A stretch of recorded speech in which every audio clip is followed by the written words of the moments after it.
The art of taking great notes. Taking notes is not just writing down what you heard or read for later consumption. It's how ideas plant themselves in your head and become part of your memory banks. The proper usage of notes allows ideas to plant themselves in your head and become concrete parts of your memory banks. Notes are where your learning should always begin. And I don't mean reading other people's notes.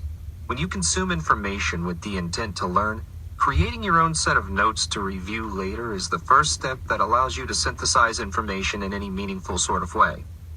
There are a few different methods that you've probably tried over the years, including outlines, mind maps, and simply writing down every seemingly big point that you hear or read. Some of these might work for you, but there are almost certainly better ways to organize and intake information. Feel free to take notes on taking notes. There are 4 main stages of effective and great notes. They are note-taking, note editing, note analysis, note reflection. Many of us may never make it to the 4th stage, and many of us may not even make it past the 2nd. But that goes to show how much more we could all get from our notes. The first stage of note-taking is where you are just trying to capture all of the big concepts and details.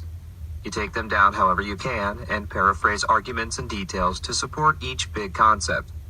Leave space after each section so you can add in additional detail later, and use bullet points and lists wherever possible. Make sure to note areas where clarification and later research is required. It's best to take this initial set of notes by hand. You have to spend more time on each word you write, and you also have to be more selective with what you write because you can't possibly write everything. It forces you to edit the information you are recording at the outset. Then, for the next stages, you can transfer your handwritten notes to any other medium, but the initial stage is always best by hand. In the same vein, don't rely on transcriptions of full-out recordings of the information that you need. Always insist on taking your own notes so you can immediately summarize and analyze the important information. The next stage is note editing.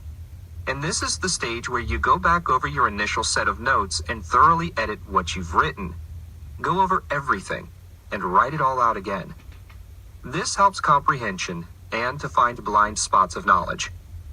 Conduct additional research wherever necessary and collect and organize your notes to fit together with everything else you have on the topic. Review more complex concepts and summarize them. Highlight areas that need special emphasis and make sure that you know where to find any information for easy reference. The second stage is where you make your notes easy to understand and read for someone to pick up out of the blue without any prior knowledge on the topic. Remember, you are not designing your notes for the expert that is deep in the midst of studying. You are designing them to battle your fading memory, so you need to leave contextual clues and information to help yourself. It's also a good idea to leave references to page numbers, books, and articles in your notes where you can easily research for original source information. The third stage is one that you may not have reached lately. The third stage is note analysis, and it's where you actively summarize each section and try to boil everything down to as short a snippet as possible. This is where you use memory techniques such as acrostics and mnemonics. It's also where you attempt to connect each concept to each other, either as a consequence or by noting how they are related. The general idea of this stage is to gain a deeper understanding of your notes beyond a shallow recitation of facts. To do that, you can ask yourself how concepts fit together and why they were even mentioned in the same section. Ask how they help further your understanding and overarching goal for learning in the first place. The final stage is note reflection. This usually involves discussion of your notes with other people to make sure that everything you understand is correct, and to create a further level of understanding by open discussion and group analysis. After all, 2 heads are better than 1, and 2 perspectives are better than 1. This can be a peer, or even a teacher or professor. Focus not on the facts, but on the analysis, summaries, and conceptual understanding that you reached in the third stage. They are what matter in the grand scheme of the topic, and they are what will allow you to make judgment calls in unfamiliar situations. It's helpful to know facts about Spanish history, but it's far more helpful to understand the role of religion and imperialism, because that will allow you to understand the ecosystem of the day and why the events occurred in that way. Seek feedback, and this is important, Actively try to find gaps of knowledge or where you might be wrong. Attempt to poke holes in your notes and knowledge, which will allow you to reinforce what you're correct about.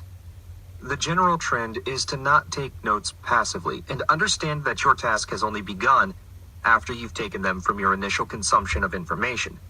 Each time you review, you also have to make an effort to make it as participatory as possible so you don't end up just skimming your beautiful notes passively and lazily. When you review, give yourself a specific task as opposed to just reviewing your notes. A specific task would be something like organizing specific concepts, looking for connections between other concepts, ordering the importance of the supporting arguments to bigger concepts, or making a map of the concepts and seeing how they connect visually. The most famous method of note-taking is called the Cornell method, and it actually encompasses much of the aforementioned 4 stages of great notes. Here's how it works. On your handwritten sheet for note-taking, split it down the middle and into 2 columns. Label the right column Notes and label the left column Cues. Leave a couple of inches empty at the bottom of the page and label that section Summary. You now have 3 distinct sections, but you will only be taking notes in the Notes section. This is where you take normal notes on the bigger concepts with supporting detail as concisely as possible. Make sure to skip some space between points so you can fill in more detail and clarification at a later point. Draw charts and diagrams and make lists where appropriate, and give your best effort to capturing what matters. You don't need to think about organization or highlighting while you are taking the initial notes. Just write what you hear or read and give as complete a picture as possible. After you're done taking notes, move on to the left Cues side. This is where for each section or concept, you filter and analyze the notes side and write the important parts on the Cues side.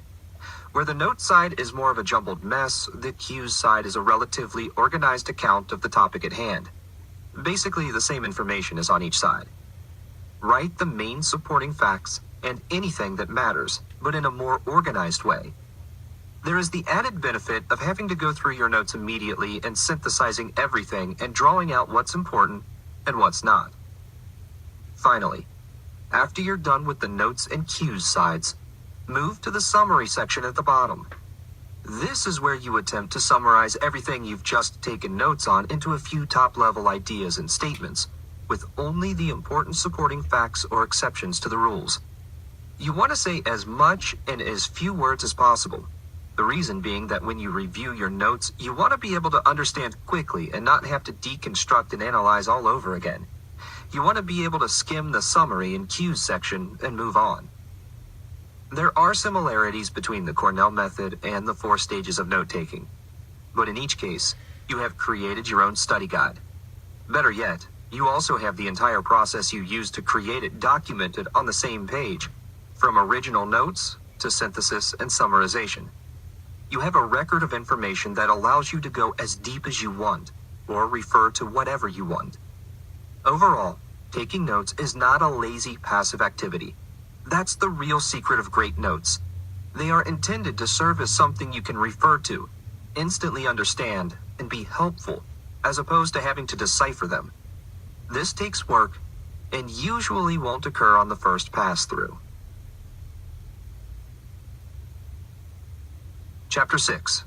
Best Practices for Practicing.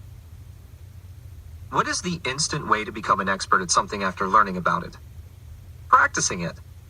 Much to the chagrin of children sitting angrily at their pianos across the world, practice is indeed the only way you will improve and rise to a level of expertise, even if you have the innate talent of Mozart. However, just like learning, taking notes, and reading, most of what we have discussed in this book thus far, there are ways we think are beneficial and successful, and there are ways that actually are. In other words, we are most likely not practicing the best way we can. And if we are, we may not be doing it for the correct reasons. Practice can sometimes be hard to quantify because we generally think it refers to just repeating an action or doing something over and over until we feel better about it. While this is true, it's overly vague and doesn't lead to significant expertise because there's no purpose or system behind it. Before getting to the finer points of practice, deliberate practice, and what really moves the needle in your practice sessions, I want to touch upon some more foundational practice tips you may already be familiar with. Throughout this chapter, I want to use the example of becoming better at playing an instrument, the violin. The first step is commitment. Not just the commitment to practicing, but the commitment to not simply breeze through it and passively participate and go through the motions. Commit to 100% focus every time you practice. Commit to the knowledge it will be tiring and exhausting, and there is no easy way to actually practice. Getting better at something involves straying outside of your comfort zone. It will involve no small amount of struggle. You will feel uncomfortable and lacking in your abilities when you attempt to climb higher and higher. So commit to all of this. Violinists must commit to their fingers hurting and being sore, their arms cramping, their eyes hurting from reading notes, and overall frustration from their fingers not doing what they want. Set the expectation of commitment, and that it will be a challenge for you to overcome, not to be discouraged by. The second step is similar. You must practice to the edge of your capacities. This means that there is an optimal level of practice difficulty you should aim for. Aiming too high will discourage you, and aiming too low will bore you and not lead to any improvement. You want to find the sweet spot that pushes you to the edge of your current abilities because you feel encouraging triumph and accomplishment. For the budding violinist, this means to attempt to play and practice pieces that are slightly more difficult than you think you'd be able to play. Or even a piece that has some very difficult parts, but is otherwise average in difficulty. Improvement typically doesn't happen in huge leaps, unless you're a beginner.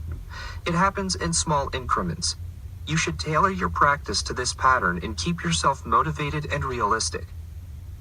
Third, it's important to keep giving yourself positive feedback surrounding your practice sessions. The nature of practice is naturally depressing since it involves no small amount of failure. When you have too many failures consecutively, you might eventually start to believe that you completely lack the ability and talent for whatever you are practicing. Focus on what you've achieved and not what you failed at. Focus on where you started and where you currently are. Review and tally up how many hours you spend weekly or monthly so you can visually understand how much work you put in and not feel like you're not working at all. The budding violinist might record themselves on a monthly basis so they can see their improvement, or when they first start to learn a piece versus the point of mastery over it. Sometimes it's only when we see big contrasts do we feel satisfied with the work we put in. Realize that improvement is never 100% linear, and you won't feel like you clearly improve every session. Sometimes it might feel like you're taking a step back, but in reality, no one can perform 100% of the time. Just imagine how the stock market chart looks. There's a large upward trend, but there might be dips every once in a while. Fourth, in addition to positive feedback from yourself, seek immediate feedback from others, negative or positive. This is so you don't build bad habits or build upon incorrect assumptions and actions. You need to be able to correct your course, and addressing the flaw as quickly as possible is what makes the biggest impact before you internalize it. This allows practice to continue correctly into the future.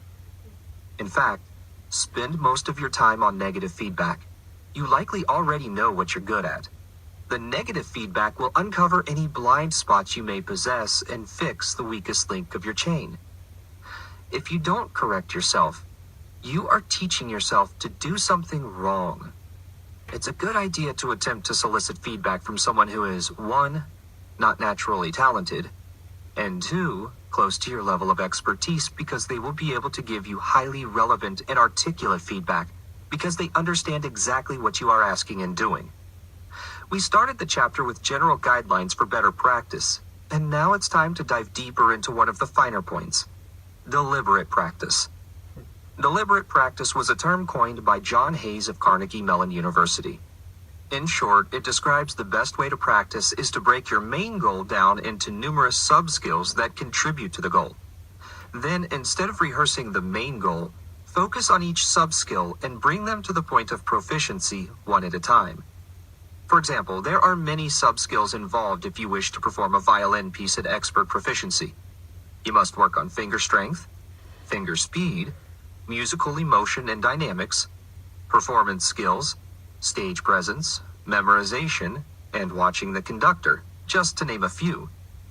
Deliberate practice would be isolating each of those sub-skills and working on them individually for hours until they become a relative strength. When you are able to do this for each sub-skill, it can be said that you have fewer weaknesses and your overall performance level will rise substantially.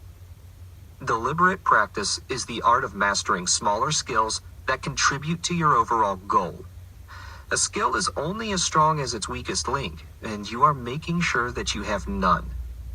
Can a race car win races if it has a top-of-the-line body and wheels, but engine of a 1980 Honda Civic? There's no hope without paying attention to each contributing component. The practice of deliberate practice also teaches you to analyze the goal you are working towards and what is involved in reaching it. You objectively assess what is and is not working, and you can more accurately pinpoint your weaknesses and strengths. This is a valuable skill to learn in and of itself because you are learning to break problems down and solve them. Here's what deliberate practice looks like in gaining a new skill versus tuning up an existing skill. Let's suppose that you want to learn how to lift weights in the gym. Think about the sub-skills that are involved in lifting weights. Then start attacking them one at a time. You'd start by learning safety rules for each exercise you want to learn. If you wanted to learn 15 exercises, this could take a while. Next, you would learn how to do each exercise to get the most out of it. You'd learn proper form and what to look out for in each of the 15 exercises. Learning techniques would be a specific sub-skill in itself for each lift. Then, you would learn how each exercise contributes to your body and how to construct a workout that gives you a balanced physique. People respond differently, so this could take a few sessions in itself. The contrast is going to a gym and essentially winging it by jumping under a bar and lifting without a clear purpose or understanding of what you're doing. You might even spend hours a week doing this. But unless you understand the proper safety, form, and technique, you won't be fulfilling your gym potential. Many people think sheer hard work is what will propel them to the top. It's certainly a component, but most people who are working hard are merely developing the skill of hard work, not necessarily playing violin or lifting weights. Deliberate practice is the differentiating factor. One final wrinkle in the argument for deliberate practice comes in the form of a study from Robert Duke at the University of Texas at Austin, who had pianists learn a complete passage of music and noted the learning habits of those who performed best at the study's end. The top strategies became clear: identification of problem areas and subsequent emphasis and focus until the problem was non-existent. The key for the best pianists was how they handled their problems and weaknesses. They weren't innately better or made fewer mistakes at the outset. They analyzed what they needed to focus on and rehearsed those specific spots until they were no longer weaknesses. They made sure they didn't continue to make mistakes and learn incorrectly, and correctly identified what needed to happen to improve the piece as a whole. It sounds remarkably similar to what occurs in deliberate practice. Chapter 7. Elephant Memory Techniques. Improving your memory is one of the biggest steps you can take toward being an expert, learning better, and increasing your knowledge. The term improving memory by itself is actually hazy because we have different types of memory. What most people intend to do is improve their long-term memory,